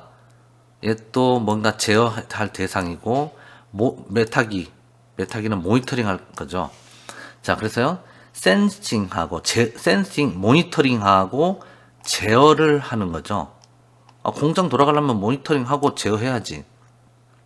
그러면 그거를 여러 가지 이제 어떤 시스템, 장치를 가지고 센서로부터 데이터를 받고 모터를 구동시키고 밸브를 구동시키고 메타기를 읽어가고 하는 작업을 이제 할 겁니다. 그렇잖아요? 데이터 모으고 뭔가 처리하고 컨트롤하고. 자, 여기서도 마찬가지인데 이거를 이제 여러 가지 IT 기술을 이용해서 데이터를 수집하고 처리하자까지는 좋아요. 그런데 여기 있네, 빅데이터. 자, 과거에는 여기서 올라온 데이터를 가지고 나름의 룰을 만들어서 if, 우리 배웠죠? if 뭐 이거 하는 거. if else로 제어하는 거 배웠잖아요. R 시간에서 나왔을 거야. 만약 어떤 상황이면 뭐 해라. 이런 로직을 가지고, 논리를 가지고 이런 것들을 제어했다 그러면 지금도 물론 향후에도 그 상당 부분 그렇게 되겠지만 이 센서들로부터 받은 많은 양의 데이터, 장시간에 걸친 데이터, 장시간이든 단시간이든 많은 데이터. 왜 많은 데이터를 모았냐? 거기서 뭔가를 정보를 뽑아내려고 하는 거죠. 그 정보를 뽑아내서 통계학적 기법이든 인공지능적 기법이든 그러한 기법을 넣어서 여기다가 컨트롤 명령을 내리겠다는 겁니다. 자요, 여기서의 판단 구조는 뭐 다 반드시 그런 건 아니었지만 일반적으로 if else 패턴이었다면 이렇다면 이렇게 하고 저렇다면 저렇게 하고 이런 패턴이었다면 스마트 팩토링이 됐을 때 여기서 올라오는 데이터들을 받아다가 데이터 분석을 하고 그 분석 결과를 가지고 사람이 할 수도 있고 인공지능적 기법을 도입해서 조금 더 합리적인, 조금 더 효율적인 사람이 판단하기 모호한 부분을 얘네들이 판단하게 해서 돌아가게 만드는. 그래서 이제 이 공학적인 관점, 그러니까 전자, 컴퓨터 이런 공학적 관점에서는 여기까지 해당이 되는 거고, 그죠? 그 다음에 그러면 다 이제 스마트 팩토링이냐? 그건 아니고요. 요 위쪽에서 뭔가 물류 관리, 재료가 들어오고 나가고 등등의 여러 가지 관리가 필요할 텐데, 또 산업공학적, 우리 산업공학이 뭔지 잘 모르지만 막연한 느낌이 있지 않아요? 산업 시스템을 어떻게 잘 운영할 것이냐라는 관점에서 또 한번 여기서 작업을 이제 해주면 우리가 생각하는 스마트 팩토링으로 넘어가는 거죠. 제가 아무래도 이제 이쪽에 관심이 많다 보니까 이 스마트 팩토링에 대해서 얘기를 좀 길게 하고 있는데요. 하여튼 여러분이 생각을 이렇게 정리하면 될 것 같아요. 자, 센서들, 그 다음에 여러 가지 어떤 제어하고 모니터링 하는 장치들을 여러 가지 IT 기술로 데이터를 모으고, 그 다음에 그러한 데이터를 인공지능적 기법, 좀 더 나이스한 기법으로 판단해서 어떤 액션을 취하도록 함으로써 전체적인 효율을 높인다. 그게 이제 스마트 팩토리가 가고자 하는 바다. 이제 이렇게 이해를 하시면 될 것 같습니다. 지금 벌써 1시간째 돼가고 있는데요. 제가 보통 이 PPT를 시간을 쪼개서 나눴던 것 같은데 그냥 쭉 가는 데까지 가고 뭐 되는 대로 마치도록 하죠. 자율주행 자동차, 이런 것도 이제 사물 인터넷의 한 작은 분야라고 봐야겠죠. 제가 이제 특히 여학생들한테, 꼭 여학생이 아니라 여자분들한테 물어보면 자동차에 대해서 크게 이제 관심도 없고 차는 굴러만 가면 되지, 약간 이런 느낌. 외제차다 또는 국산차인가? 특이하게 생겼네? 한 요 정도 느낌이 보편적인 어떤 것 같아요. 이건 똑같아요, 남자들한테. 저 백이 뭐야? 저 백이 좀 크네? 좀 작네? 좀 울긋불긋하네? 한 요 정도밖에 몰라요, 남자들은. 저만 그런 거 아니죠? 자, 그런 것처럼 이제 여자분들은, 여학생들은 이제 자동차 뭐 어떻게 돌아가고 있는지 잘 뭐 관심이 없을 것 같긴 한데, 자율주행은 말 그대로 혼자 자동차가 알아서 가는 거잖아요. 이거, 저는 이 얘기가 제가 언제 처음 들었는지 모르겠는데, 과거에 들었겠죠? 이건 제 나이가 한 80이나 되면은 이런 게 세상에 나오려나? 했는데, 지금 반자율주행까지는 나왔죠. 그래서 이제 이런 자율주행 자동차도 사물 인터넷의 한 분야로 볼 수도 있을 거고요. 모든 게 다 사물 인터넷이에요. 그래서 아무튼 이 자율주행, 이 자동차 이 얘기도 아마도 여러분이 10년? 지금 자동차 업계 얘기해 보면 내연기관, 그러니까 기름, 우리 휘발유 내지는 디젤, 기름을 떼서 기름을 폭파시켜서 그 에너지로 자동차가 가잖아요. 근데 전기 자동차로 넘어가고 있잖아요. 이게 굉장히 빨리 가속화될 거다라고들 보고 있어요. 왜? 환경 때문에. 지구 온난화, 환경 규제. 우리가 왜 이러고 있냐면 또 다른 환경에 관련된 거지만 코로나 때문에 지금 우리 이러고 있잖아요. 수업을 이렇게 하고 있잖아요. 삼천포로 멀리는 안 갈게요. 자, 지구 평균 온도가 올라가면 어떻게 됩니까? 뭐 여러 가지 안 좋은 일들이 일어날 거라고 하잖아요. 그런데 빙하가 녹는다 그러죠. 빙하가 녹으면 빙하 속에 있던 수만 년 전에 있던 그 당시에 있었던 병균, 세균 이런 것들이 다시 돌아다닐 수 있다. 저는 코로나를 이렇게 생각하거든요. 코로나에 대해서 이렇게 얘기할 수 있을 것 같아요. 모릅니다. 우리 인류는 코로나라는 녀석을 모릅니다. 처음 만났어요. 다른 말로 지피지기면 백전백승이라고. 근데 전혀 몰라. 그래서 향후 이게 어떻게 전개될지 이제 굉장히 조심스럽게 바라봐야죠. 그런데 그런 녀석이 빙하가 녹으면서 물론 그보다 약할 녀석이 아무것도 아닌 애들도 있을 거고 코로나를 뛰어넘는 엄청난 놈이 나타날 수도 있겠죠. 모르는 거잖아요. 뭐 그것뿐만 아니라 이제 뭐 해수면 상승, 뭐 하여튼 기타 등 여러 가지 이제 문제가 있어서 이 기름을 떼는 이런 이제 내연기관 자동차는 이제 조만간 사라져 갈 것이다. 그 조만간이 언제인지는 모르지만 지금의 어떤 분위기로 봤을 때는 지금도 전기차 돌아다니잖아요. 자율주행 얘기하다 그랬구나. 전기차와 자율주행은 좀 다르긴 한데 아무튼 자율주행 자동차 얘기하다 보니까 이제 전기차 뭐 이런 쪽으로 생각이 흘러서 뭐 얘기가 좀 왔다리 갔다리 했습니다. 자, 이쯤에서 잠깐, 자, 이쯤에서요, 지금 한 시간 조금 넘었는데, 잠깐, 저야 뭐 계속 떠들 건데, 영상 포즈 걸어 놓고요, 조금 쉬셨다 가시기를 이제, 말씀드리고 싶어요. 이야기 분위기가 조금 바뀔 거거든요. 저도 촬영 포즈 걸어 놓고, 커피도 한 잔 마시고, 자, 저는 여전히 담배 피거든요. 담배 한 대 피고 와서 다시 영상 촬영 이어가도록 할게요. 자, 다시 시작해 보도록 하겠습니다. 인터넷이라고 해서 우리 쓰고 있잖아요. 인터넷이 뭐야? 라고 설명하려고 그러면, 이제 공학적으로 설명하려고 그러면 굉장히 방대한 양이라고 볼 수 있어요. 근데 우리는 인터넷? 그거잖아. 예, 그렇게 이해하시면 돼요. 예. 자, 그러면서 한 가지만, 뭘 하나 보고 갈 건데, 인터넷에서 IP 주소라는 용어, 우리 인터넷 쓰면서 IP 주소라는 용어를 일반적으로 많이 쓰나요? 이해하고 있습니까? 자, 이런 거죠. 자, 내가 데이터를 저쪽 컴퓨터 누군가에게 보내야 돼. 그래서 네이버에 접속할 거야.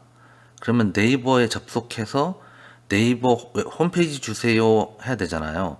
그러면 세상에 컴퓨터가 엄청 많이 인터넷에 연결돼 있는데 그 네이버 서버로 가. 또는 다음 서버로 가. 그거를 딱 그 컴퓨터, 그 서버를 딱 지정해 줘야 되잖아요. 이 우편물 어디로 보내? 어디? 경기도 용인시 기흥구 동백 어쩌고 저쩌고 저쩌고 우리 집 주소 어쩌고 저쩌고 주소를 딱 써줘야 특정한 곳으로 갈 거 아니에요. 그래서 이제 인터넷에서도 각각 특정한 곳, 특정한 컴퓨터를 지칭하기 위해서 주소라는 개념이 있는데 그거를 이제 숫자로 표현하죠. 우리는 글로 쓰잖아요. 뭐 행정구역을 쓰잖아. 서울특별시 어디 이렇게. 그런데 자 일단 이렇게 먹읍시다. 우리가 상식적으로 컴퓨터에서 데이터를 저장하는 최소 단위가 한 비트 이런 건 알잖아요. 그 다음에 이걸 8개 모으면 한 바이트. 요런 건 다 아시는 내용이죠? 예. 그래서 한 비트는 0 아니면 1을 가질 수 있고요. 근데 두 비트를 가지고 표현할 수 있는 숫자가 00, 01, 10, 11.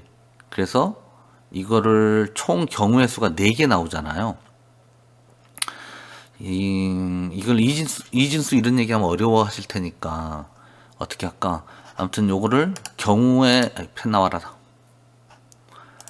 자, 두 비트를 쓰면 경우의 수가 4개가 나오고요. 만약에 3비트를 쓰면 경우의 수가 몇 개 나옵니까? 8개 나오고요. 4비트를 쓰면 16개가 나오고요. 5비트를 쓰면 32개가 나와요. 뭔 소리야? 자, 2의 2승 2비트를 쓰면 4가 나오고요. 그 다음에 2의 3승 하면 3비트 3승 하면 8 2의 4승. 자, 우리 저기 고등학교 때 뭐 확률 하면서 그거 떠올려 보면은 이해하실 수 있는 분도 있을 거예요. 이 변수 A0가 0 아니면 1 2개 중에 하나를 갖고 A1도 0 아니면 1 2개를 가져. 그러면 총 경우의 수가 몇 개? 뭐 이런 이제 논리로 따지면 그래서 이 주소 컴퓨터 각각을 구분하기 위해서 컴퓨터마다 이런 주소를 하나씩 줄라 그래요. 나는 00인데 주소가 11한테 보내줘. 이렇게 표현할 수 있죠. 00아, 나 11인데 잘 받았어. 뭐 이런 식으로. 그런데 그러면은 자, 서로 컴퓨터들끼리 연결했어. 그런데 각각을 구분하기 위해서 주소 개념이 필요해. 그런데 내가 그걸 편지 봉투에다가 써서 줄 건데 주소를 쓸 수 있는 칸이 2칸밖에 없어. 그러면 컴퓨터 4개밖에 못 붙이네. 고유하게 주소를 하나씩 부여하려 그러면 컴퓨터 4개밖에 못 붙이잖아. 에이, 야, 3비트 써, 3비트. 그럼 어떻게 돼? 이 네트워크에다가 컴퓨터들끼리 연결하면서 몇 개까지 붙일 수 있어요? 8개까지 붙일 수 있다는 얘기죠. 그러면 야, 어찌될지 모르니까 확 늘려, 확. 우리 저기 다른 친구도 같이 우리 컴퓨터 연결해가지고 서로 데이터 주고받을 거야. 그러면 주소를 표현하기 위해서 몇 비트를 써야 될까? 만약에 8비트 썼다. 그러면 주소가 몇 개 나와요? 2에 8승 해서 2, 5, 6개 나와요. 자, 지금 요 계산한 거 있잖아요. 이게 뭔 말인가 잘 모르는 분은 몰라도 됩니다. 예. 그냥 이 개수가 드러나면 표현할 수 있는 숫자가 더 많아지겠구나 하는 공감되시죠? 자, 그러면 자, 이쯤 해놓고요. 우리 인터넷이라는 건 뭐냐면 조금 딱딱하게 정의를 해보면, 야, 내가 데이터를 말이야, 이렇게 해서 보낼 거고, 이거 공감하실 수 있어요? 자, 1010 보낼 건데, 정기적으로 1은 5V, 0은 0V, 자, 1은 5V, 0은 1V. 그래서 만약에 내가 신호를 요렇게 보내면 1011 간 거야. 그렇게 우리 서로 하자. 약속을 할 수 있죠. 아니야. 우리 그렇게 하지 말고, 이렇게 누가 반대를 했어. 이렇게 하자. 우리가 1이면 5V, 이거 5V. 그 다음에 0이면 마이너스 5V로 하자. 야, 마이너스 5V가 뭐야? 그렇게 하지 말고 이렇게 하자. 1이면 10V, 0이면 5V. 그래서 아까 너가 1011 이렇게 보내고 싶으면 5V, 10V, 5V, 10V 이렇게 해서 보내. 그럴까? 그래. 자, 그러면 우리는 다 같이 이렇게 표현하기로 하자 하고 약속을 할 수 있어요. 약속을 해야지. 그래야 지금 제가 무슨 뜻으로 이런 신호를 보냈지? 알 테니까. 그래서 서로 컴퓨터들 간에 데이터를 주고받기 위해서 일련의 약속이 필요한데, 통신을 하기 위해서 컴퓨터 간에 데이터를 주고받는다는 거 통신이죠. 통신을 하기 위해서 일련의 여러 가지 약속들이 필요한데, 그 약속을 쫙 정리를 했어. 신호는 이렇게 보내고, 뭐 어떤 상황에서는 뭘 하고, 야, 주소는 어떡하지? 주소는 우리 8비트 쓸까? 그래? 하고 다 이제 여러 가지 약속이 필요해요. 합의가 필요해. 그런 합의한 방식이 여러 가지일 수 있죠. 저쪽 동네는 이렇게 합의해서 데이터를 주고받고요. 우리 동네는 좀 전에 어떻게 하기로 했어요? 이렇게 하기로 했잖아. 근데 딴 동네에서는 이렇게 한대. 약속이 다르네. 그러면 우리가 이제 약속을 정해놓고 그 약속의 이름을 TCP/IP다라고 이름을 붙인 거예요. 프로토콜은 뭔 말이냐면요. 이렇게 통신을 하기 위해서 서로 약속한 거. 통신 규약이죠. 통신을 위한 약속, 통신 규약. 그거를 영어로 바꾸면 프로토콜이에요. 그래서 너네들은 어떤 프로토콜 써? 우리는 하이 신호일 때 1 보낼 때 10V, 0 보낼 때는 5V, 그 다음에 주소는 8비트 쓰고 블라블라블라 막 약속이 있을 거 아니야. 자, 문서를 한 방에 정리해서 줘. 그랬더니 워드로 딱 작성한 다음에 파일명 TCP/IP. 그래서 이러한 약속 체계, TCP/IP라는 약속 체계에 따라서 데이터를 주고받는 방식이, 그러한 네트워크가 인터넷이에요. 재미없죠? 딱딱하죠, 표현이. 자, 몰라. 몰라도 돼. 자, 그러면 한 가지만 생각을 해보자고. 그러면 이건 우리 동네에서만 이렇게 하기로 쓰기로 했는데, 야, 안 되겠다. 우리 빅 프로젝트 하자. 전 지구에 있는 모든 컴퓨터들을 다 하나의 네트워크로 묶자. 멋진 프로젝트 아니냐? 자, 그러면 컴퓨터가 몇 개나 붙어야 돼? 각각에다가 주소를 하나씩 줘야 돼? 우리 동네에는 4개밖에 없어서 2비트 쓸까 하다가 혹시 또 더 새로운 친구가 동네에 이사 올지 모르니까 3비트 정도로 할당해서 너 이거 써, 너 이거 써. 난 이거 쓸래. 자식 튀기는. 난 이거 쓰자 그러면.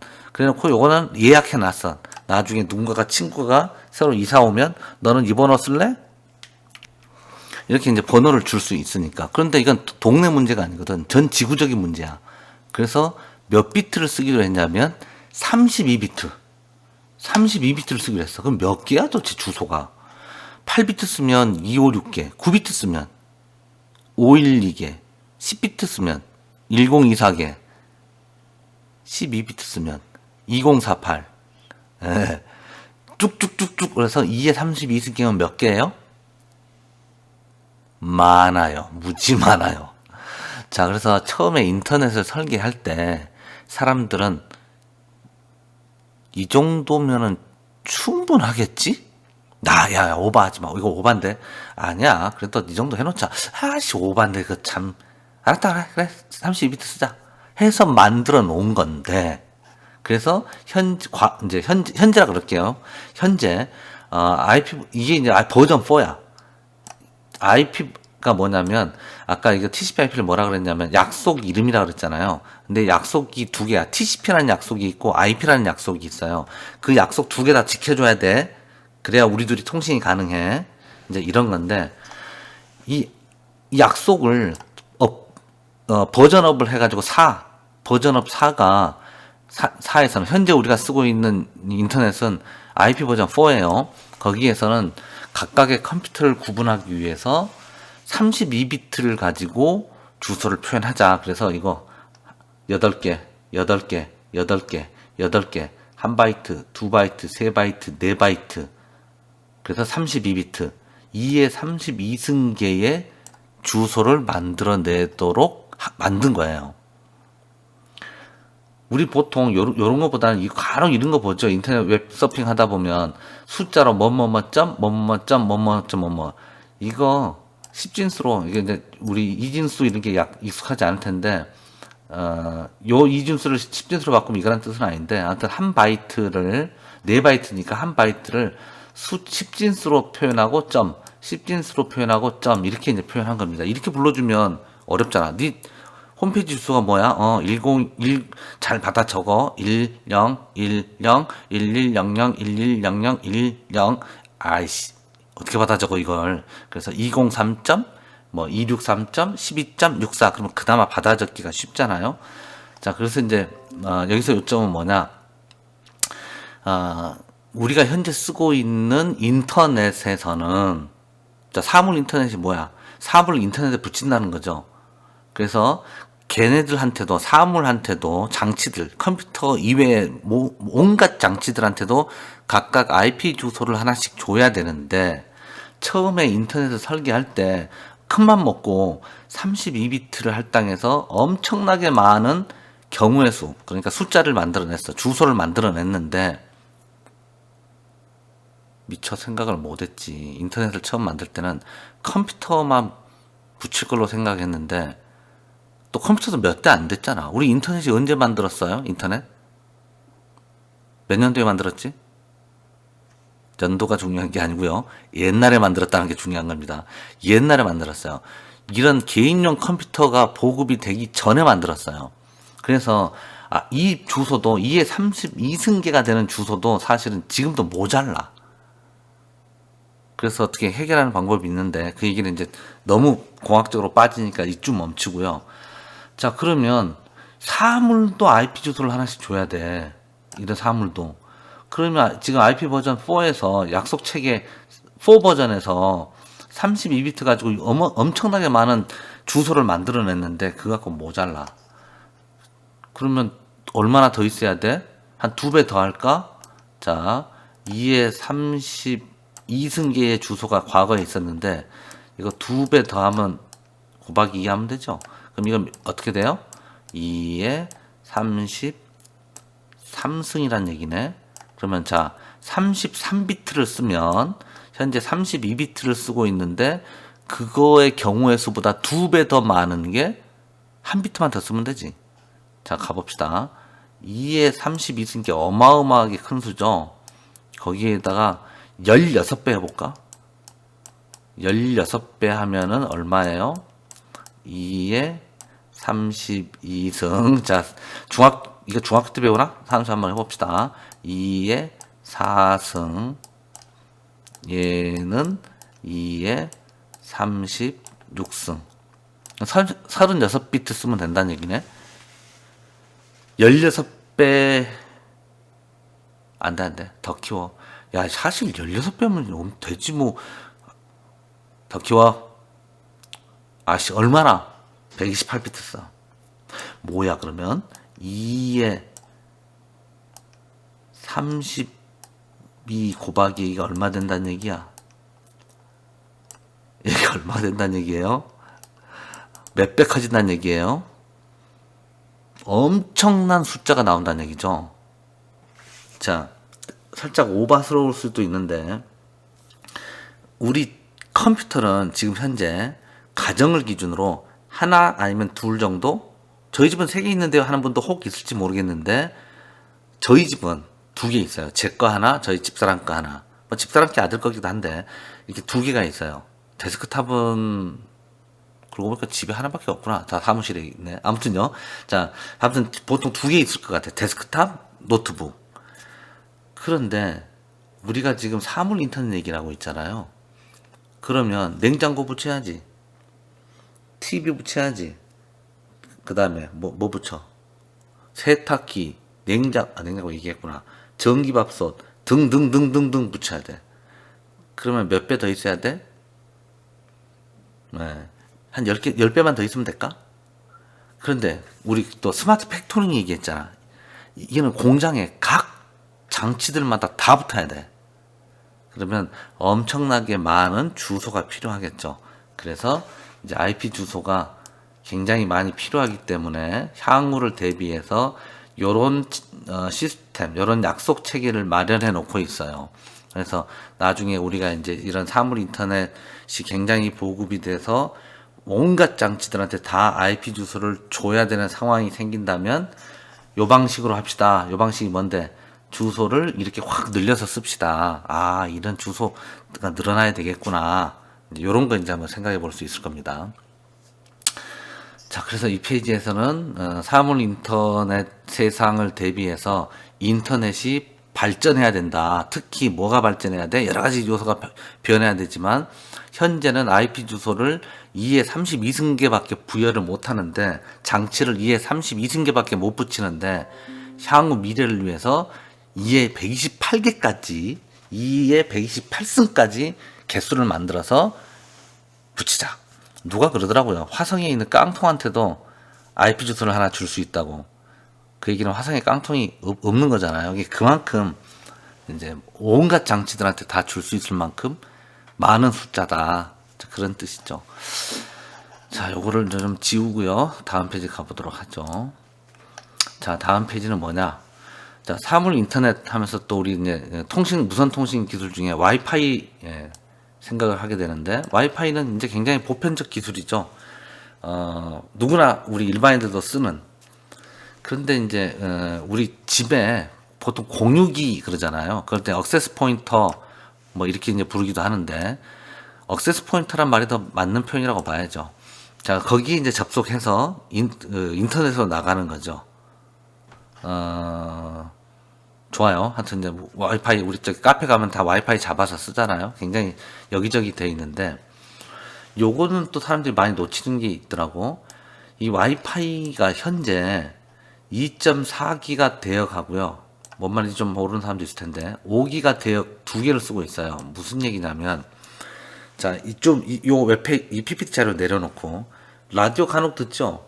89.1 메가헤, 어디에요, 이거? 라디오? 95.2. 95.2인가? 자, 이게 어디죠? 주파수, 이 주파수 어디죠? 자, 라디오 방송국 주파수죠? 자, 이렇게 해봅시다. 그림이, 아니다, 이거. 펜. 여기가 이제 주파수 축이야. 어렵지 않아요. 예. 여기 뭐 89.1?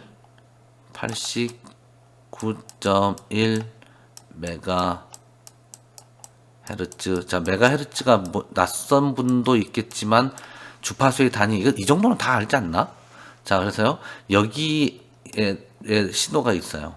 무슨 라디오 방송국이 하나 있잖아. 또 여기에도 방송국이 또 있겠죠. 여기에도 방송국이 있어요. 요 개념도 사실은 쉬운 개념은 아닌데, 이것만 설명하려 해도 시간이 오래 걸리니까 또 굳이 그럴 필요도 없을 것 같고. 자, 주파수를 나눠서 쓰고 있습니다. 동일한, 자, 이 공간, 지금 우리가 이 지구라는 공간에 살고 있잖아요. 이 공간에서 여러 사람이 통신을 해야 되잖아. 전기적 신호를 보내서. 그러면 이렇게 할 수 있어. 시간을 쪼개. 내가 먼저 말하고, 그 다음 말하고 싶은 사람 말하고, 또 내가 말하고, 그 다음 사람 말하고 싶은 사람 말하고. 나는 요 타이밍 말에 요렇게 시간을 나누어서 말을 하면 동시에 말박치기, 말충돌 안 생기고 통신을 할 수 있잖아요. 이거를 시간을 쪼개서 통신한다라고 말하고요. 또 동시에 말을 해도 이렇게 주파수 신호가 이 신호의 꼬부랑탱한 이 빠르기 주기를 바꾸면 구분해낼 수 있어요. 우리 사람은 구분해내기 어려울 수 있는데 정기적 장치들은 이런 걸 구분해낼 수 있어요. 자, 사인 웨이브, 코사인 웨이브 이런 거 요거 하고요. 그림 안 예쁘지만 자, 요거 두 개 더하면 모양이 어떻게 될까? 아무튼 모르겠는데 막 이렇게 막 나오겠지. 근데 요걸 딱 섞어놓고 사람 보고 야 이거 뭐 섞였게 그러면 모릅니다. 무슨 천재적인 뭐가 아닌 이상 몰라요. 근데 기계는요. 사인 우리 2파이F로 쓸까요? 2파이FT 하고요. 사인 주파수가 더 빨라. 2파이 F0 얘는 F1T. 그래서 주파수가 다른 뭐가 섞였어요. 구분해낼 수 있어요. 그래서 이렇게 이런 사인파를 구분해서 신호를 쏘는데 우리가 지금 쓰고 있는 이 와이파이는 메가, 기가 쭉 있겠죠. 이제 주파수 축이 여기 2.4기가라는 곳에서 신호를 이 빠르기가 쫙 하는 이 빠르기가 2.4기가대에서 통신을 합니다. 자, 우리 지금 이거 뭐 화면 캡처한 거냐면 앱 중에 이렇게 주변 공유기 AP가 어떻게 분포되어 있는지를 보여주는 그 앱이 있어요. 제가 쓰는 건 와이파이 어널라이저라는 앱인데 그 앱 깔아가지고 주변 장치 검색해 보면 앱 실행시켜 보면 2.4기가대 여기가 이제 주파수 축인데 여기가 2.4기가라는 얘기야. 2.4기가인데 뭐도 있고 옆집, 앞집, 뒷집, 윗집, 아랫집 뭐 여러 개의 공유가 이렇게 이제 있다는 거죠. 그래서 보통 우리가 이제 2.4기가대에 막 그 여러 공유기들이 서로 신호를 주고받고 있고요. 또 5기가대 쭉 올라가서 얘가 이제 5기가야.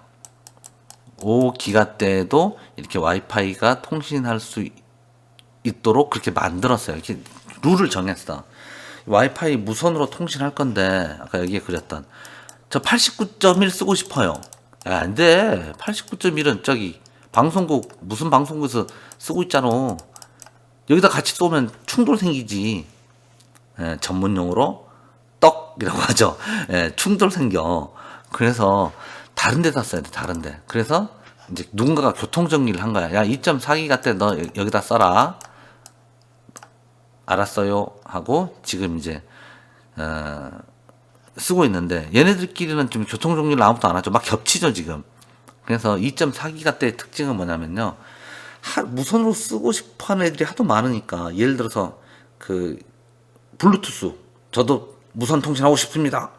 또 좀 낯설 수 있는데 햄이라고 그 무선 하는 애들 있죠. 그런 애들도 2.4기가 때 주파수를 써요. 그래서 저희도 무선 할 건데요. 그랬더니 애들 자 모여봐. 난 모르겠고 여기서부터 여기까지 너네들이 알아서 써 하고 허가를 내준 거예요. 그래서 지금 여기서는 이제 우리 소위 말하는 와이파이 신호만 딱 잡히는데 여기서 블루투스도 가고 뭐 햄하는 친구들도 여기서 신호를 보내고 뭐 난리가 아니죠. 정리. 와이파이를 이용해서 근거리로 우리가 데이터를 주고받는 거 노트북이나 스마트폰 가지고도 현재 쓰고 있고요. 어떤 장치들 우리 저기 노드 MCU 가지고 우리 어떻게 했어요? 블링키 서버에 붙일 때 노드 MCU 2.4기가 때만 잡는다 그랬죠? 와이파이.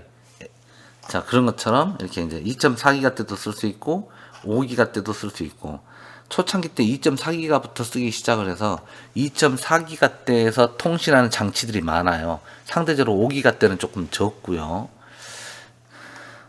그래서 이제 와이파이도 사물 인터넷을 위한 노드 MCU가 그랬잖아요. 사물 인터넷을 위한 근거리 무선 통신 기술 중에 이제 후보죠. 현재 쓰고도 있고. 그래서 우리 공유기 사러 가보신 적이 있는지 모르겠는데 대부분은 아마 KT나 SKT 그 인터넷 신청하면 그쪽에서 무슨 뭐 또만한 박스 하나 놓고 가죠. 안테나 달린 거 거기 놓고 가죠. 거기에서 이제 그냥 걔가 와이파이 공유기를 하니까 뭐 이런 숫자에 대해서 크게 이런 표시에 대해서 크게 신경 안 쓰셨을 텐데 얘네들도 버전업을 했을 거 아니야. 세월이 가면서. 그래서 이런 11B, A, G, N, 뭐 AC 이런 것들이 조금씩 성능이 다릅니다. 그래서 우리 집에 있는 공유기는 그럴 리는 없겠지만 802.11b만 지원해요 하는 건 아주 옛날 겁니다. 갖다 버리세요, 그건. 예, 혹시 누가 뭐라 그러면 교수님이 갖다 버리랬는데요? 그렇게 얘기도 돼요. 이거는 너무너무 옛날 거고요. 그런 거 여러분 안 쓰고 있다는 얘기예요. 최근에는 아마, 글쎄, 뭐 좀 언제 구입하시느냐에 따라 다르겠지만, 최소한 11N? 요 정도 버전은 지원되는 모델을 아마 공유기 쓰고 계실 겁니다. 자, 요점 정리해보면, 우리가 이제 이 사물 인터넷 장치들이 인터넷에 붙어야 되는데, 어떤 방법으로 붙을 거야? 와이파이로 인터넷에 붙이면 좋겠어. 그래? 우리 노트북이랑 핸드폰, 뭐, 그 다음에 등등, 와이파이 붙여서 잘 썼는데, 너도 그럼 거기에 붙겠다는 얘기구나. 우리 노드 MCU가 그렇게 했었죠. 예. 그러면서 2.4기가대 주파수를 써서 통신을 하는 경우도 있고 5기가대를 써서 통신하는 경우도 있고 그런데 이제 지금 기술 개발 중에 있다라는 데가 3.6기가, 60기가까지 심지어 쓰는 것을 이제 기술 개발을 하고 있대요. 왜 이런 개발을 할까요? 자, 2기가 때 봐요. 떡지죠, 떡져. 이거 나 혼자 단독으로 딱 이거 글씨가 이거 볼까요? 빨간 거? 리아텍 2GA. 그 다음에 리아텍 2GB. 이거 저희 회사에 있는 공유기 있죠. 저희 회사에서 캡처한 거라. 가장 가까운 곳에 있으니까 이렇게 세게는 나왔어. 신호가 세기야. 근데 얘네들이 간섭을 있겠죠. 아까 제가 여기서 얘기했네. 나도 89.1 쓸 거예요. 같이 쓰면 서로 간섭이 일어난다 그랬잖아요. 간섭이 일어나면 통신 품질이 떨어지겠지. 그런데 계속 지금 2.4기가대 장치들이 너무 많으니까 혼잡해. 그래서 5기가대에서 좀 나눠서 분산해서 쓰자 해서 5기가대. 요것도 이제 향후 뭐 사용자가 많아지면 막 이렇게 또 많아질 수도 있잖아. 그러면 그때는 또 여기 쓰자 해서 이제 차선을 더 넓혀간다. 이렇게 이제 생각하시면 될 것 같습니다. 자, 블루투스. 우리 다 아는 얘기들입니다. 블루투스 가지고 우리 주로 뭐 해요? 스피커, 이어폰, 주로 요런 거잖아요. 근데 처음에 블루투스 만들었을 때는 코드리스 개념이었어요. 뭘 목적으로 만들기 시작했냐면, 키보드, 마우스. 우리 컴퓨터 뒤에 선 많죠? 키보드, 마우스, 프린터, 스피커, 뭐 이것저것 많아요. 그런 것들을 최소한 좀 무선으로 깔끔하게 좀 해보자. 이제 그런 취지로 만들기 시작을 했는데, 그러다 보니까 이제 한계가 있어. 전송 속도라든지 여러 가지 기능상의 한계가 있어서, 자, 버전 1.0부터 해서 쭉쭉쭉쭉 늘어나서, 뭐 4점대까지 올라오고, 쭉 올라가면서 계속 전송 속도도 빨라지고, 그 다음에 하는 기능들도 더 늘어나고, 그래서 이제 사물 인터넷 기기를 만들 때, 유선으로 인터넷에 붙는 방법도 있겠지만 무선으로 붙여야 된다 할 때 어떤 방법이 좋을까? 와이파이도 하나의 후보일 수 있고요. 블루투스도 하나의 후보일 수 있다. 이렇게 생각하시면 될 것 같습니다. 자, 무선 장치에서 또 중요한 점은 뭐예요? 선이 없다라는 것 때문에 통신을 선 없이 하겠다라는 게 무선이죠. 근데 전기 코드 꼽아야 되지 않아요? 그러면 선 없는 게 의미가 없잖아. 내가 무선으로 막 통신을 무선으로 하고 싶다는 얘기는 어딘가에 얽매이지 않고 자유롭게 왔다 갔다 하겠다는 얘기인데 전원 공급을 위해서 선을 꼽아 놔야 된다 그러면 안 되잖아요. 배터리로 돌아야지. 그래서 요구되는 게 뭐예요? 저전력이죠. 전기 적게 먹고 자기 기능하는 거. 그래서 블루투스도 처음 생각했던 목표치보다 옛날에는 밥 2그릇 먹고 이 정도 팔굽혀펴기 10개 하면 돼. 그랬는데 요즘 요구사항은 무슨 2그릇이야. 한 공기만 먹어. 그리고 팔굽혀펴기 20개 해야 돼. 그래야 너 어디 가서 큰 소리 치는 거야. 이렇게 이제 요구사항이 늘었고 그렇게 변화해 가고 있는 겁니다. 그래서 블루투스도 이제 이런 거에 쓰일 수 있고요. 그 다음에 또 여러 가지 기술들이 있어요. RFID, NFC 이런 건 들어보셨을 거고, 또 직비라는 것도 있고, Z웨이브, UWB, 여러 가지 무선 통신 기술들이 향후 이제 이 기술 갖고 해보면 어때요? 이렇게 이제 제안을 하고 있죠. 또 한번 해볼까? 테스트, 시험 적용도 해보고 있고. 그 다음에 또 이제 로라라는 것도 있는데, 이거는 이제 여기서는 근거리 무선 통신이었고요. 여기서는 근거리가 아니라 장거리입니다. 롱레인지라는 이름에서 따왔어요. 로라가 사람 이름 아니에요. 뭐 이런 거 있죠. 세대 차이? 토요일 밤에 하면 노래 제목 토요일 밤에 하면 가수 누가 생각나요? 토요일 밤에 손담비? 예, 그것도 옛날 노래라고 생각하실 건데 박종찬이 아저씨의 토요일 밤이라는 노래 알아요? 아무튼 내가 이름 잘 생각이 안 나는데 또 다른 노래 토요일 밤이 있어요. 자, 로라 그러면 변진섭의 로라 나의 슬픈 로라 뭐 그런 노래가 있는데 거기서 따온 게 아니고요. 롱레인지에서 따온 거고 장거리로 무선 통신을 할 수 있는 기술. 우리가 단거리에서만 어떤 장치가 인터넷에 붙는 게 아니라 메인 인터넷망이 있을 때 멀리서 무선으로 붙어야 되기도 연결돼야 되기도 하겠죠. 그래서 이제 그런 장거리 무선 통신 기술 로라라는 게 있구나. 나중에 이제 뭐 뉴스나 이런 데서 뭐 SKT에서 로라를 어떻게 했다 그러면 무선으로 장거리로 이런 장치들을 붙이려고 하는 기술이구나. 그런 서비스를 하려고 하는구나. 이제 그렇게 이해를 하시면 되겠습니다. 직비 얘기도 뭐 슬쩍 하고 넘어갔는데 센서망 구축하기 위해서 센서들로부터 데이터를 무선으로 수집하기 위해서 아주 예전부터 이제 그 기술 개발을 해온 기술이 있는데 그게 이제 직비라는 게 있어요. 그래서 얘네들은 소형이고 센서 붙일 거니까 전기도 조금 먹었으면 좋겠어. 돈도 아주 쌌으면 좋겠어. 좋은 건 다 갖다 붙였네. 이쁘고 뭐 하여튼 좋고 하는 거. 그래서 이제 이런 걸 목표로 만들어서 나온 기술 중에 직비라는 것도 있다. 근데 우리가 현재는 이제 이런 그 직비나 Z웨이브, 그다음 UWB 이런 기술들은 일반인들한테 널리 알려져 있는 기술은 아니지만 그래도 이 직비 같은 경우는 그래도 조금씩 쓰는 곳이 이제 있습니다. 자, 그 다음은 또 다른 얘기. 자, 이제 통신 사물 인터넷 구현 기술 얘기인데요. 좀 지루할 수 있죠. 곧 끝납니다. 요 페이지 살펴보면 이제 정리할 수 있어요.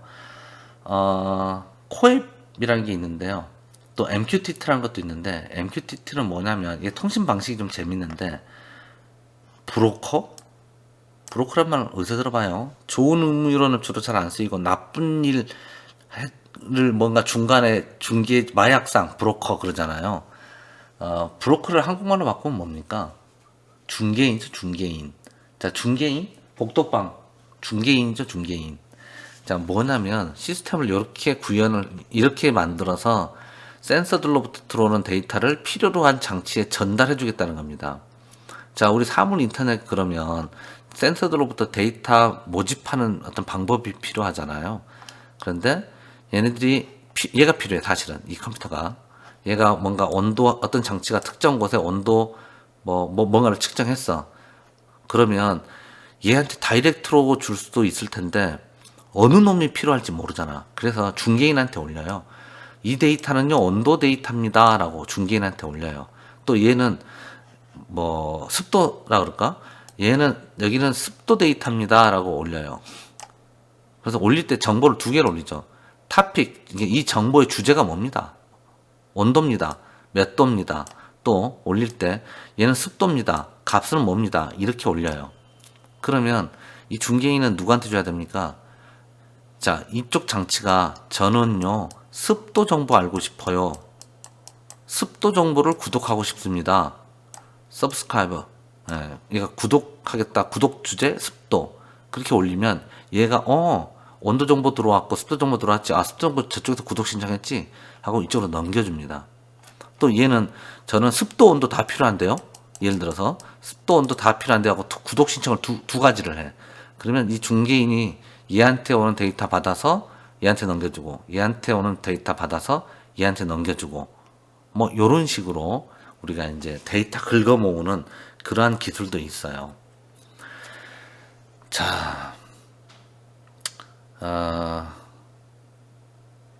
마무리. 예. 사물 인터넷 디바이스 얘기는 일단 다음으로 패스. 자, 오늘 한 내용 정리해 보죠. 사물 인터넷이 뭐구나. 아주 심플하게 쓴다면 인터넷인데 컴퓨터만 붙이는 게 아니고 각종 전자장치들을 붙이는 거구나. 여러분 알고 있었습니다. 그러면 단순히 붙이면 끝이냐? 그럼 왜 붙였어? 이유가 있으니까 붙였을 거 아니에요. 그걸 붙였을 때 옛날에 컴퓨터와 컴퓨터들끼리만 데이터를 주고받는 그런 인터넷 세상에서 했던 서비스 이외에 새로운 서비스가 나올 수 있죠.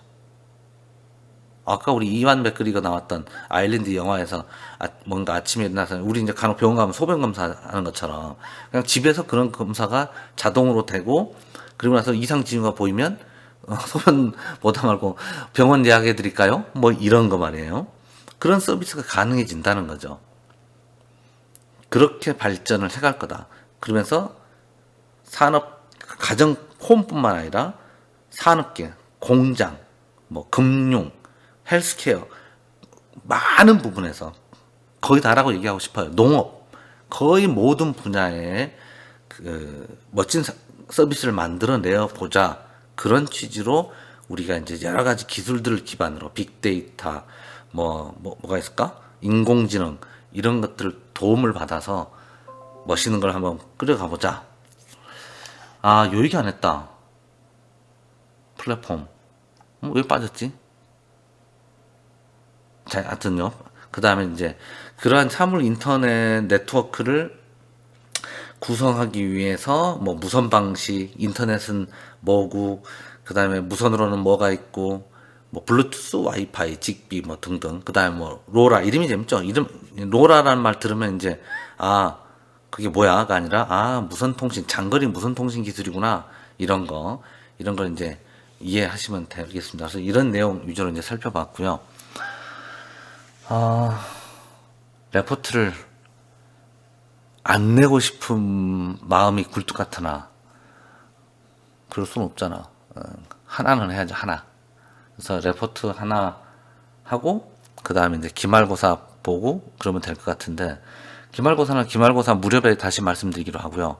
레포트를 제가 이따가 공지사항에 적어서 올리긴 할 건데, 우리 이 클래스에 일단 구두로 설명을 드리면, 우리 노드 MCU 보드 가지고 센서 몇 개 없죠. 조도 센서, 그 다음에 DH11을 보냈나? 기억이 가물가물하네. 아무튼 센서가 있었어요.